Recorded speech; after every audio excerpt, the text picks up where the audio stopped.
the original creators of Teenage Mutant Ninja Turtles, Kevin Eastman.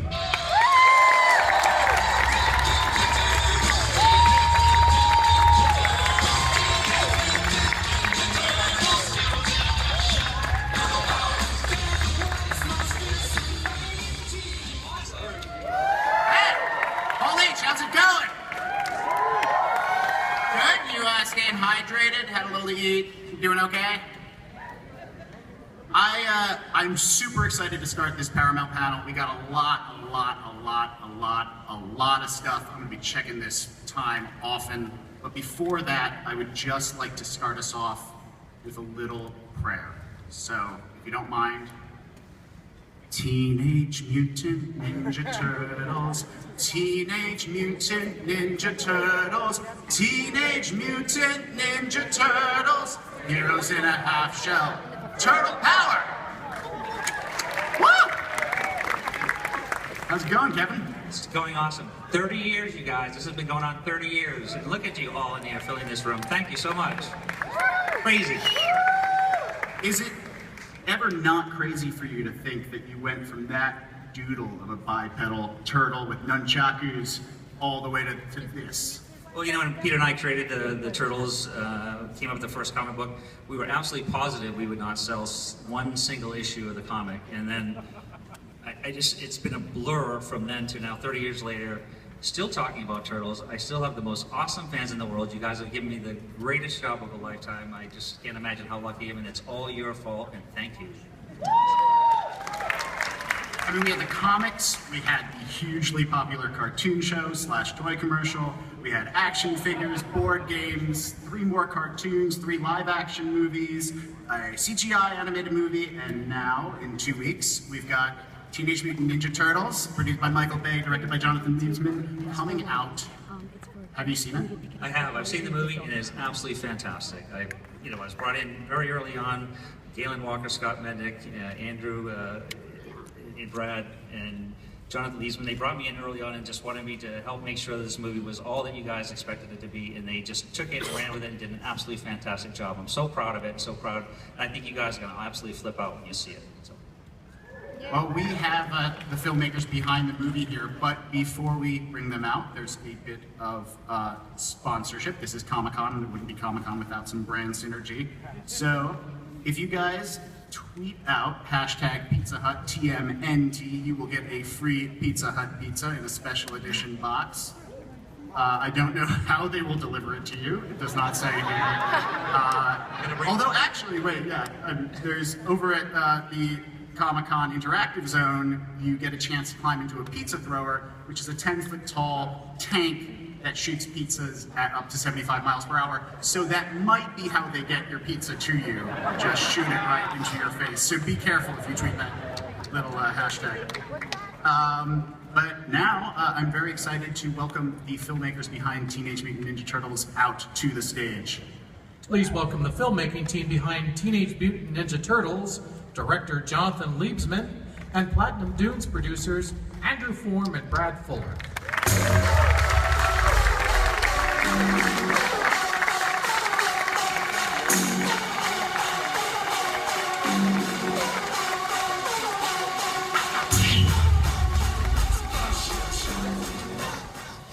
How are we feeling? Glad to hear it. Glad to hear it. Wow. Great to be here. Welcome, guys. Amazing to be sitting next to Kevin Eastman in Hall H talking about Turtles. Thank you again so much. Wow. Thanks for everything you guys have done with this movie. It's fantastic. And listen, we need to take this opportunity before we start to thank Kevin Eastman and Peter Laird, because 30 years ago these guys created this unbelievable franchise, and for the last 3 years we've been able to hang out with the Teenage Mutant Ninja Turtles, and there is nothing cooler than that. And the fact is that we're all fans. Lieber's a lifelong fan. Drew's been a fan for a long time. And Kevin doesn't know I'm going to do this, and he's going to hate me for doing this, but 21 years ago, my son was born, and I got Kevin to sign a photo to my son. And I want you to see, he's got a Bill Cosby sweater on. So, can you see that? And acid wash jeans. Can you see that? It's like, I'm still And that is an amazing mustache. It's like, Here we go. That's so I like my blushing much. Thank you. That's so cool. No, it's amazing. So, guys, did you approach Kevin when making this movie? How much did you work together? First call we made was to Kevin Eastman.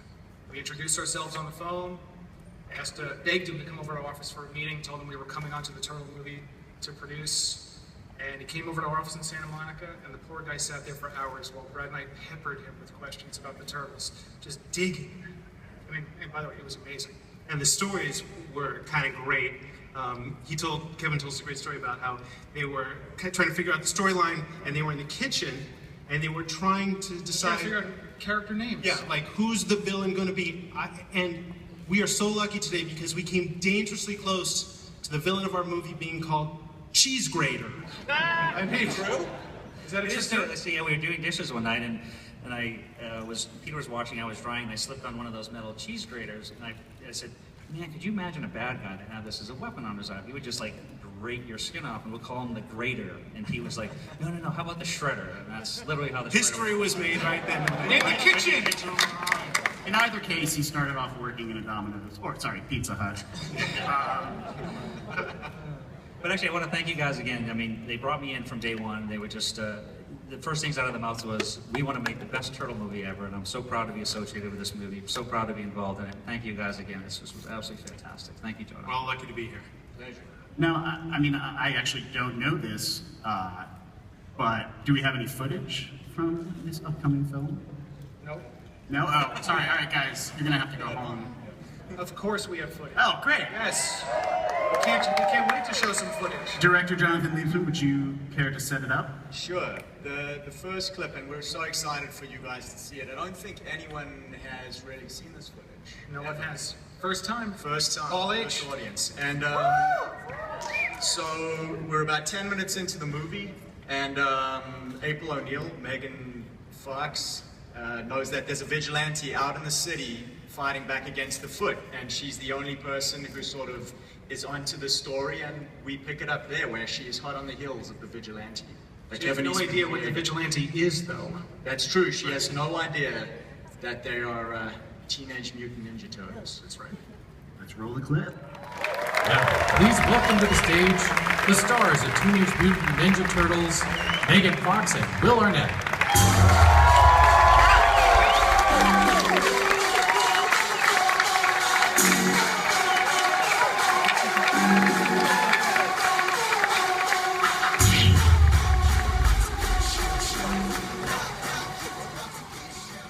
What'd you guys think?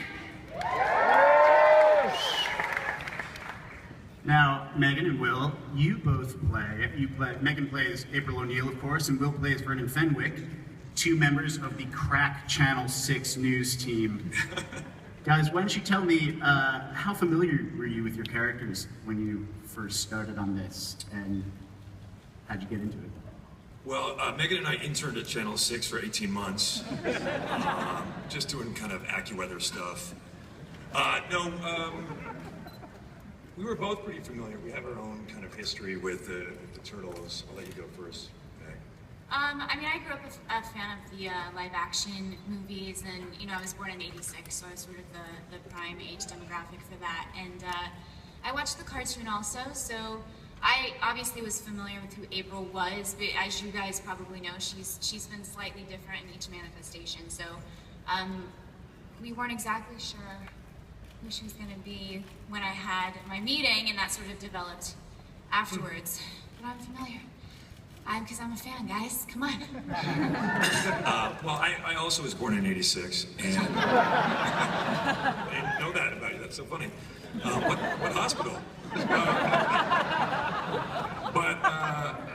When I was growing up, I was probably a little older than, I kind of fell between the cracks in the Turtles, but I had a younger brother, much younger, who was a big fan, so I got to kind of experience them through him. And then in the last few years, I've been able to experience it again through my own kids, who are just legitimate, huge Turtles fans. So when I first became aware of the movie, and that they were going to do it, I could see through my own kids how excited they were and their friends about it, and what a great story it was, and what a great sort of what great characters they were. So I was excited also to come aboard.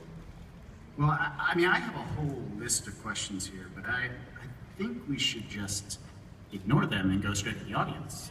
Let's see what they have to ask. We have about maybe 5 or 6 minutes, so if you guys want to ask the cast and crew. I love you. So In the form of a much. question, please. Love you, Will. Thank you. That makes sense.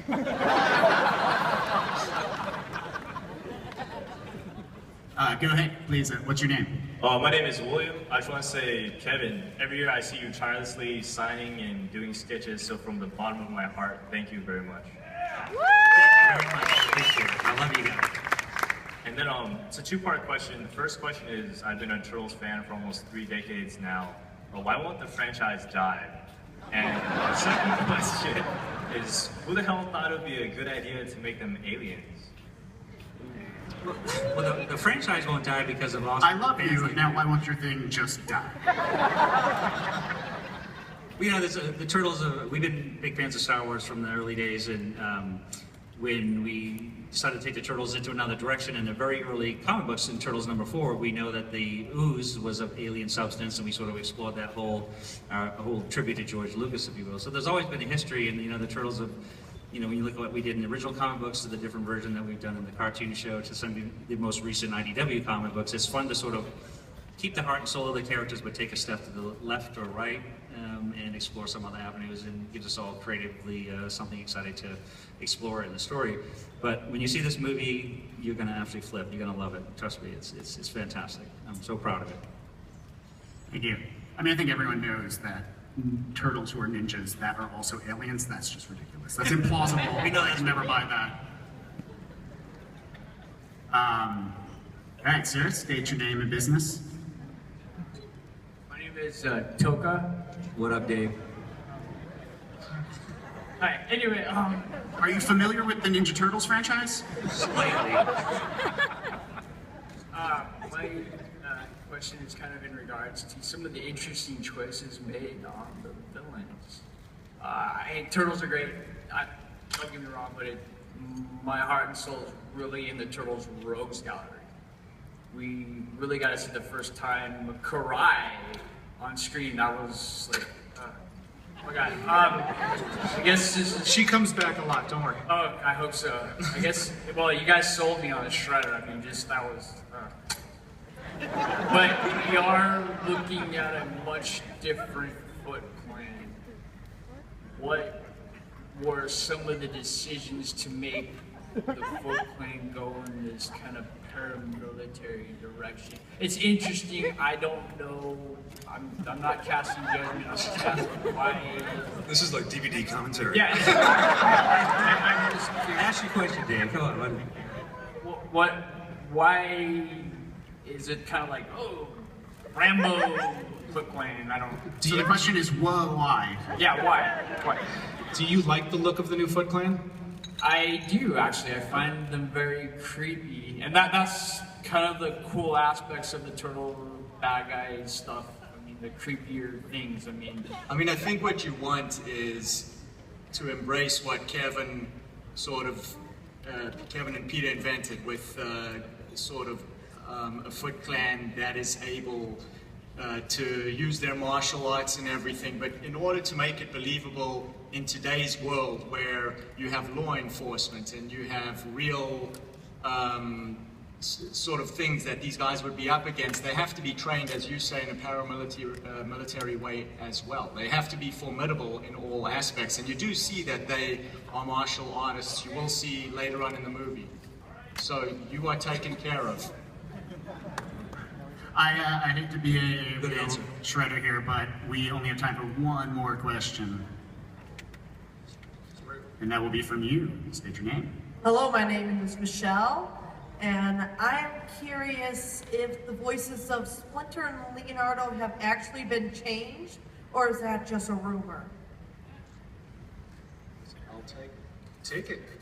What you heard, Johnny Knoxville as Leonardo there, and Tony Shalhoub as Splinter, so that's not a rumor. They were changed in post-production. Why can't they have more time to ask questions? We have Only a 3 lot questions. of stuff. coming up.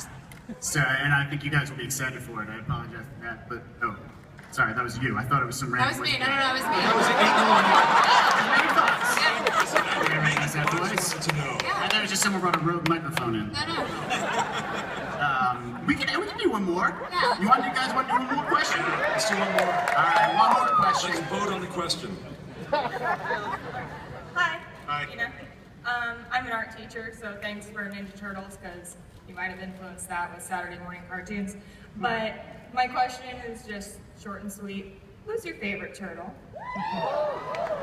Let's go down the line. Go down the line. Kevin? I think mine is Michelangelo. Yeah. I know. Everyone's stealing my shit, man. That's my favorite turtle, and I've been There saying are that for only months. 4 of them. I know, but Mikey is my favorite. Who's everybody's favorite? Come on. And Vern. That makes sense. Leonardo. Like Raffinado. No, actually, I always, it's like trying to choose which one of your kids you like better than the others, but I've always been partial to Mikey because that's the first turtle ever drawn, the first one I drew that made Peter laugh and did his own version that then spawned the idea of us doing all 4. So I love them all dearly, but Michelangelo's very near and dear because he's the first turtle ever drawn. So. Now, unfortunately, we don't have time for more questions, but I think we have time for more footage. I don't know if Will... Do you guys want to see more footage? I'm sorry, was that a no? What are you watching? Oh, yes. I think we're gonna watch this next bit of footage is right after